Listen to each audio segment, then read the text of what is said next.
ત્યાં તો ગોકર્ણ મહારાજ બોલ્યા, ત્વદાર્થમ તો ગયા પિંડો, ગયામાં જઈને મેં પિંડદાન કર્યું છે. મયા દત્તો વિધાનતા તત્કથમ નૈવ મુક્તોસી મમાશ્ચર્ય મિદમ મહાત. મેં ગયામાં જઈને શ્રાદ્ધ કર્યું છે.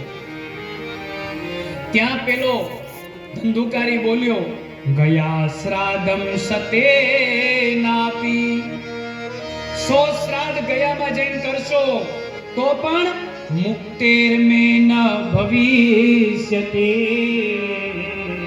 તો પણ મારી મુક્તિ નહીં થાય. ગયામાં જઈને 100 શ્રાદ્ધ કરશો તો પણ ભાઈ મારી મુક્તિ નહીં થાય. મુક્તિ શેનાથી થશે?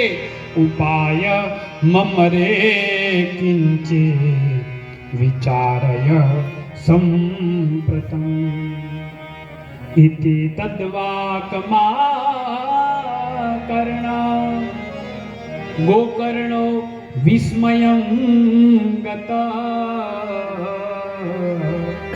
ગોકર્ણ જેવા મહાપુરુષને પણ વિસ્મયમાં મૂકી દીધા. શું કરવું?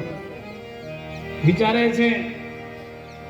સવારે ઉઠ્યા, ગાયત્રી મંત્ર કર્યો. બ્રાહ્મણો માટે ગાયત્રી શ્રેષ્ઠ છે, પણ આજના સમાજમાં લોકોએ ગાયત્રી મંત્રને સાહેબ નગારા તગારા ઉપર વગાડવાનું શરૂ કરી દીધું. ગાયત્રી મંત્ર એ બ્રાહ્મણનું તેજ છે. સમાજના યજ્ઞનું મૂળ બીજ એ ગાયત્રી છે. નગારા તગારા